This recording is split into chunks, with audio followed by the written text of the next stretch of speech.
और अब खबरों को देखते हैं विस्तार से। आदिवासी आरक्षण को लेकर छत्तीसगढ़ विधानसभा का 2 दिवसीय विशेष सत्र कल से शुरू होगा और सत्र के पहले दिन दिवंगत मनोज मंडावी को श्रद्धांजलि दी जाएगी, जिसके बाद सत्र की कार्रवाई अगले दिन तक के लिए स्थगित होगी। 2 दिसंबर को आरक्षण के मुद्दे पर सरकार विधेयक लाएगी, जिस पर चर्चा होगी। अनुपूरक बजट भी रखा जाएगा। आरक्षण को लेकर बुलाए गए इस विशेष सत्र को लेकर सत्ता पक्ष और विपक्ष के बीच आरोप प्रत्यारोप का दौर भी शुरू हो चुका है। तो विशेष सत्र को लेकर सीएम भूपेश बघेल ने कहा है कि भाजपा की गलती से सभी वर्गों का नुकसान हुआ है, उसे सुधारने के लिए बिल ला रहे हैं। वहीं बृजमोहन अग्रवाल ने कहा है कि केवल चुनाव जीतने के लिए कांग्रेस से यह विधेयक ला रही है, इस विधेयक का कोई भविष्य नहीं है। पूर्व मुख्यमंत्री रमन सिंह ने कहा है कि आरक्षण के मामले में सरकार की नीयत ठीक नहीं है। हम सबके सगा बीजेपी समर्थन करे। हम तो चाहेंगे कि इस बिल को तुरंत सर्वसम्मति से पारित करे। अध्यादेश कहाँ से यार, ये तो बिल है। हाँ, अध्यादेश तो राज्यपाल के पास भेजते तब अध्यादेश होता है। ये तो सीधा सीधा बिल पारित कर रहे हैं, इसमें अध्यादेश नहीं है। सरकार ने जानबूझकर जिस प्रकार मामले को न्यायालय में कमजोर बनाया, हाई कोर्ट और सुप्रीम कोर्ट में अच्छे वकील न खड़ा करने की वजह से 2 नुकसान उठाना पड़ा अनुसूचित जनजाति के लोगों को। ये तो अब भानुप्रतापपुर चुनाव आ गया और ये इनकी गले की फांस बना हुआ है, और वैसे भी इसके लिए इन्होंने इस सत्र को बुलाया है और ये विधेयक पास कर रहे हैं। अब ये कितने दिन तक टिकेगा जनता भी जानती है। इंदौर में आजादी के अमृत महोत्सव के तहत संस्कृति एवं पर्यटन मंत्री उषा ठाकुर ने अपने विधानसभा क्षेत्र महू के 234 सरकारी स्कूलों का नाम 234 क्रांतिकारियों के नाम से रखने का ऐलान किया है। मंत्री ने आजादी के 75वें अमृत महोत्सव पर खास किताब भी छपवाई है, जिसे जल्द लॉन्च किया जाएगा, लेकिन उसके पहले क्रांतिकारियों के नाम संबंधित पुस्तक को मंत्री ने IBC 24 की संवाददाता शालिनी हाजिया को भेंट किया है। विधानसभा महू के 234 स्कूलों के नाम क्रांतिकारियों के नाम पर किए हैं। जैसे ही हमारी जिला योजना की बैठक जिस दिन हो जाएगी, नेक्स्ट डे से हम सारे स्कूलों में तो 1 सप्ताह में कर डालेंगे। 2x3 का क्रांतिकारियों का चित्र बना रहे हैं, उनका जन्म दिवस, उनका बलिदान दिवस और उनकी विशिष्ट उपलब्धि जिसके कारण वो याद किए जाते हैं, और स्कूल का नाम क्रांतिकारियों के नाम पर करें। आदिवासी समाज, उस समाज के योद्धा, उस समाज के गौरव, टंटिया मामा के मूर्ति का अनावरण, इस समाज का समग्र विकास कैसे हो, समग्र उन्नति कैसी हो, और ये ऐतिहासिक कार्यक्रम 4 तारीख को। टीकमगढ़ में स्कूली छात्र से ईव टीजिंग के मामले में संस्कृति मंत्री उषा ठाकुर ने कहा है कि युवती और महिलाओं की सुरक्षा को लेकर मध्य प्रदेश सरकार सजग है। उषा ठाकुर ने कहा कि अलग अलग इलाके में हो रही इन घटनाओं के लिए सामूहिक चेतना की जरूरत है। उषा ठाकुर ने श्रद्धा मर्डर केस पर कहा कि सामाजिक अस्मिता को खंडित करने के लिए षड्यंत्र किया जा रहा है। सब बेटियों से मेरी प्रार्थना है कि वो शारीरिक दृष्टि से, मानसिक दृष्टि से, आर्थिक दृष्टि से मजबूत होने के लिए दृढ़ संकल्प करें। मध्य प्रदेश की पूरी सरकार, हमारी सारी योजनाएं, शासन प्रशासन सब कुछ बेटियों की मदद को तत्पर खड़ा हुआ। कक्षा 1 से लेकर 8वीं तक की अल्पसंख्यक स्कॉलरशिप को बंद करने पर प्रदेश में सियासी पारा चढ़ता जा रहा है। केंद्र सरकार के इस फैसले के खिलाफ कांग्रेस के विधायक आरिफ मसूद के नेतृत्व में विरोध प्रदर्शन किया गया। भोपाल की लिली टॉकीज से राजभवन को घेरने के लिए जा रहे प्रदर्शनकारियों को कुछ ही दूरी पर बैरिकेडिंग लगाकर रोक लिया गया। लिहाजा कांग्रेसियों और पुलिस के बीच खासी तनातनी हुई। और ये एक बहुत अफसोसनाक पहलू है कि 1 से 8वीं तक के बच्चों की स्कॉलरशिप बंद करना, ये मध्यम वर्ग के साथ एक बहुत बड़ा अन्याय है। क्या लगता है आपको, सरकार की कोई पॉलिसी है इस पे? स्पष्ट तो दिख रहा है कि सरकार चाहती है तो फिर आदेश दे, जारी करे, स्पष्ट करे कि हम चाहते हैं कि मुस्लिम समाज के बच्चे पढ़ाई में हिस्सा ना लें, फिर ऐलान करें ना, डरती क्यों है?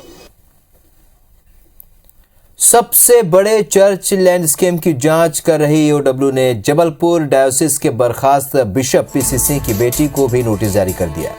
जबलपुर ईओडब्ल्यू ने पीसी सिंह की बेटी प्रियंका को पूछताछ के लिए अपने दफ्तर में तलब किया है। ईओडब्ल्यू पीसी सिंह के जरोहा ट्रस्ट के जरिए हुई मनी लॉन्ड्रिंग की जांच कर रही है और ईडी ने भी पीसी सिंह पर मनी लॉन्ड्रिंग का मामला दर्ज किया है। ऐसे में जरोहा ट्रस्ट जुड़ी पूछताछ के लिए ईओडब्ल्यू ने पीसी सिंह की बेटी को नोटिस देकर तलब किया है।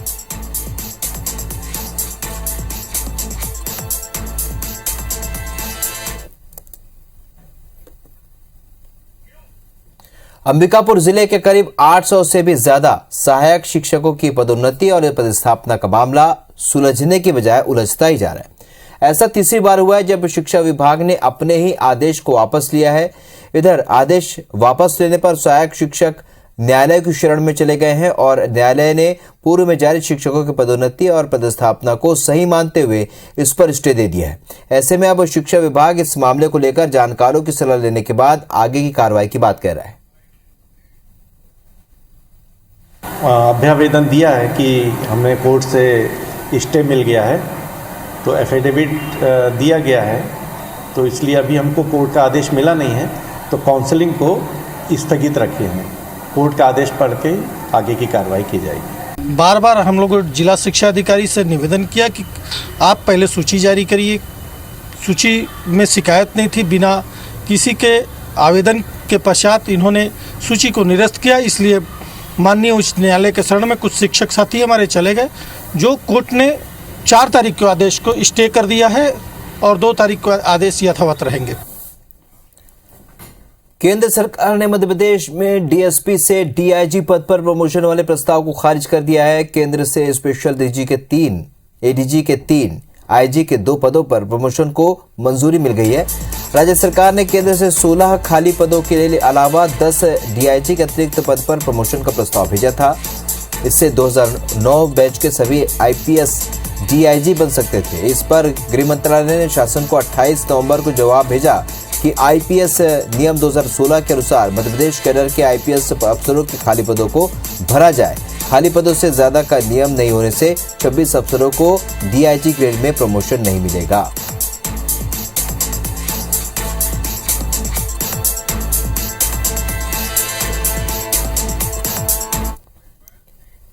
रायपुर में पिछले 44 दिनों से पंचायत शिक्षा कर्मियों की विधवाएं अनुकंपा नियुक्ति की मांग कर रही हैं और आज विधवा महिलाओं ने कफन रैली निकालकर विरोध जताया।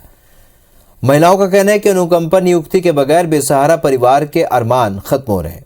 बच्चों की जरूरत पूरी नहीं हो पा रही है। परिवार वाले भूखे मरने को मजबूर हैं।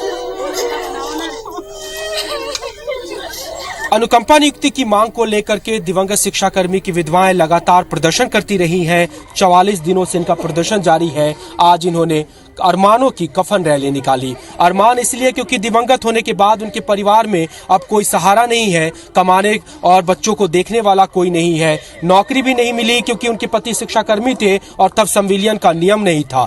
अब बेसहारा परिवार बच्चों के अरमानों को घुट घुट करके मरता दिख रहा है और वही आवाज पहुंचाने के लिए इन्होंने अपने और अपने परिवारों के अरमानों की कफन रैली निकाली।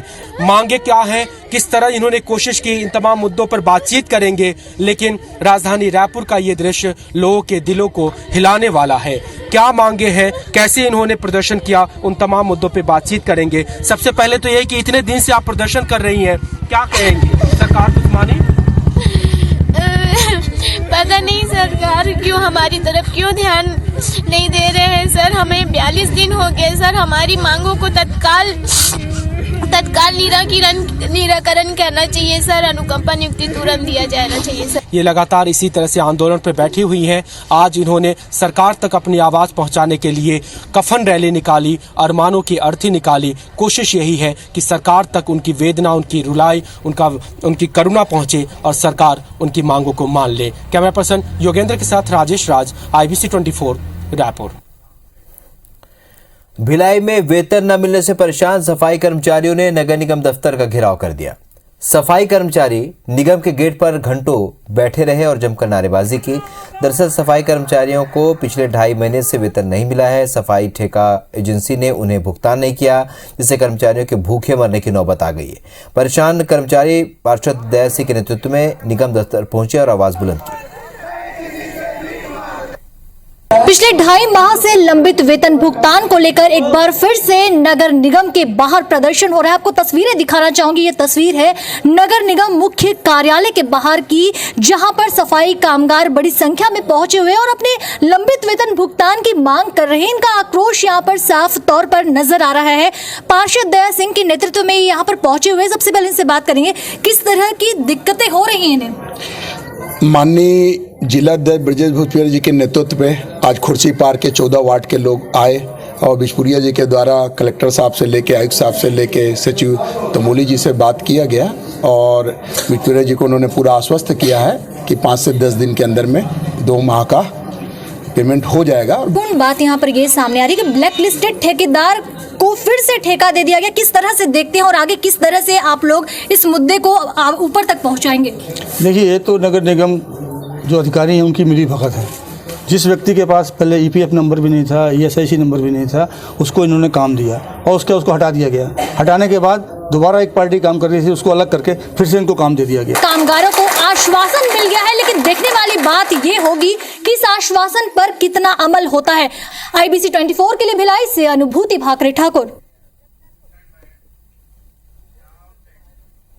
ग्वालियर में अतिथि विद्वानों ने राष्ट्रपति और प्रधानमंत्री के नाम खून से पत्र लिखा है। अतिथि विद्वानों ने पहले अपना खून निकलवाया, फिर उस खून से पोस्ट कार्ड पर आधा दर्जन से भी अधिक अतिथि विद्वानों ने इच्छा मृत्यु के लिए राष्ट्रपति और प्रधानमंत्री को पत्र लिखा है।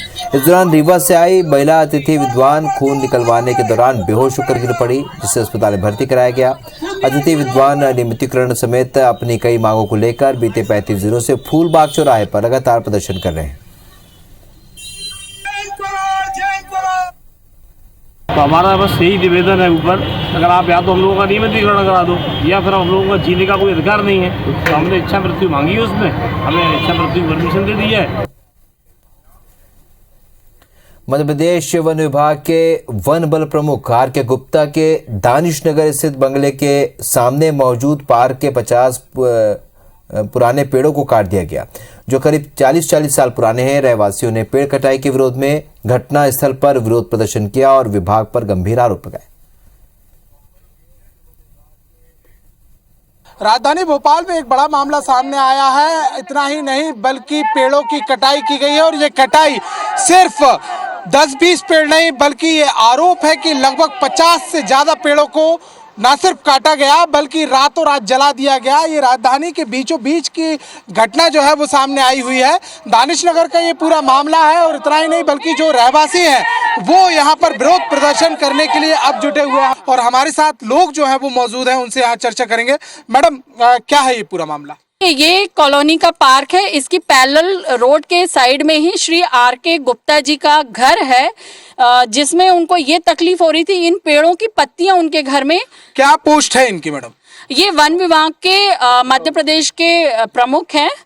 40-50 साल पुराने इतने हमारे बड़े बड़े हरे भरे पेड़ इन्होंने काट दिए और ये 10-12 पेड़ लगा के हास्पद स्थिति करते हैं। मतलब इन्होंने मजाक बना लिया इस चीज का। देख सकते हैं कि साफ तौर पर लोगों का एक गुस्सा यहाँ दिखाई दे रहा है। इतना ही नहीं बल्कि लोगों का साफ तौर पर ये यहाँ कहना है कि जिस प्रकार से इन पेड़ों को काटा गया है ये अनैतिक कार्य है। इतना ही नहीं बल्कि मध्य प्रदेश के वनमल प्रमुख के ऊपर ये आरोप लगा हुआ है। उनका सामने ही जस्ट यहाँ बंगला है और मांग की गई है सरकार से कि साफ तौर पर जिस प्रकार से मुख्यमंत्री एक पेड़ यहाँ पर लगा के जीवन दान देते हैं और पेड़ों को लगाते हैं, लेकिन जिस अधिकारी की वजह से ये पेड़ काटे गए हैं उन्हें बर्खास्त किया जाना चाहिए और नियमों के तहत कार्रवाई भी की जाना चाहिए। देखना होगा कि इस मामले में आखिर क्या हो पाता है। कैमरामैन रमेश शिखिल व्यवहार IBC 24 भोपाल। राजधानी भोपाल में बुजुर्ग महिलाओं के साथ मारपीट का मामला सामने आया, जिसका वीडियो भी वायरल हुआ है। मामला सुखी सेवनिया थाना क्षेत्र के पिपलिया बाज खां गांव का है। दरअसल बताया जा रहा है कि बुजुर्ग महिलाओं ने दबंगों के जमीन पर कब्जा करने के लिए उन्हें रोका तो दबंगों ने उनके साथ बेरहमी से मारपीट की।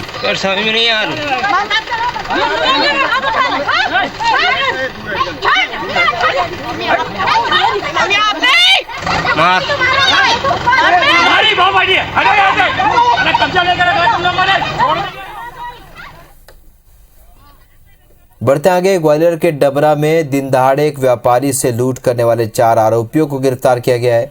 पुलिस ने लूट के 35 लाख में से 7 लाख रुपए बरामद भी कर लिए। दरअसल 22 नवंबर को एक व्यापारी अपने बाइक पर बैंक से 35 लाख रुपए लेकर जा रहा था और तभी चारों आरोपियों ने बंदूक दिखाकर 35 लाख रुपए लूट लिए और फरार हो गया। पुलिस ने बताया कि वारदात में 6 लोग शामिल थे। 3 आरोपी उनको मोटरसाइकिल को पीछे से गाड़ी अड़ा करके टकरा करके फायर करके दिन दहाड़े 35 लाख की रकम लूटी गई। 4 आरोपी गिरफ्तार किए गए। एक और आरोपी को हमने पकड़ लिया है। 7 लाख रुपए का अभी तक बरामद की गई। कुछ आरोपियों को बरामद करना शेष है, जिनसे हमको पूरी रकम बरामद करने की उम्मीद है। बिलासपुर सेंट्रल जेल में नशे का कारोबार फल फूल रहा है। स्थानीय लोगों ने इसकी शिकायत भी की है। शिकायतकर्ता ने बताया कि जेल में नशे की खेप पहुंचाई जाती है। जेल के अंदर रेट भी फिक्स है। जेल प्रबंधन पर आरोप लगाते हुए कहा कि प्रशासन की मिलीभगत से ही जेल में नशे की सामग्री पहुंच जाती है। जेल में नशे का सामान, बीड़ी, तंबाकू, सिगरेट सब व्यवस्था रहती है। वहाँ के बंदी लोग छूटते हैं तो बताते हैं। क्या बताते हैं? कि अंदर में बीड़ी 100 रुपये कट्टा, तंबाकू 50 रुपये पुड़िया मिलती है। ये तो शुरू से चले आ रहा है। एक बार फिर IBC 24 की खबर पर मुहर लगी है। मध्य प्रदेश के मुख्य सचिव को लेकर चल रहे कयासों पर आज विराम लग गया। केंद्र सरकार ने मौजूदा मुख्य सचिव इकबाल सिंह बैस को 6 महीने का एक्सटेंशन दे दिया है। अब इकबाल सिंह बैस 31 मई तक बतौर चीफ सेक्रेटरी सेवाएं देंगे। IBC 24 ने सबसे पहले उनके कार्यकाल बढ़ाए जाने की खबर दिखाई थी। CS के लिए इकबाल सिंह बैस के अलावा केंद्रीय प्रतिनियुक्ति पर सेवाएं दे रहे अनुराग जैन और ACS health and medical education Mohammad Suleman के नाम भी दौड़ में शामिल थे। 2 दिन पहले मुख्यमंत्री खुद दिल्ली गए थे और CS के नाम को लेकर केंद्रीय नेतृत्व से चर्चा की थी और आज इकबाल सिंह बैस के रिटायरमेंट वाले दिन को उनका कार्यकाल 6 महीने के लिए बढ़ा दिया गया।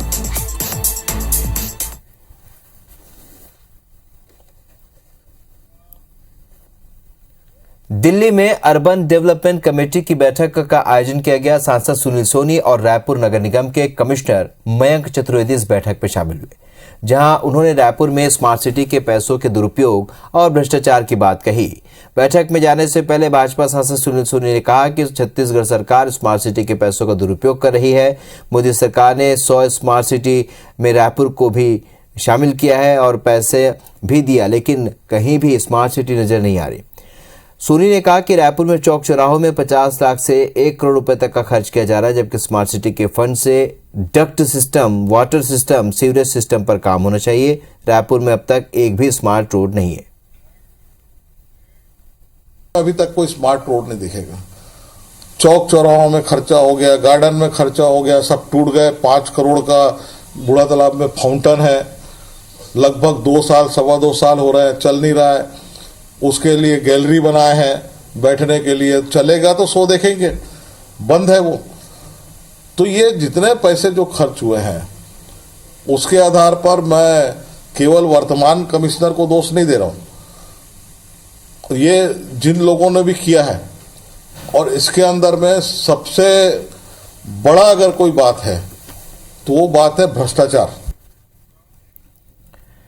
बिजली उत्पादन में कोयले की कमी की वजह से हो रही दिक्कतों को देखते हुए पावर जनरेशन कंपनी ने ग्रीन एनर्जी की ओर कदम बढ़ाया है और ग्रीन एनर्जी पर फोकस करते हुए 7700 मेगावाट के जल विद्युत संयंत्र लगाने की प्लानिंग की है।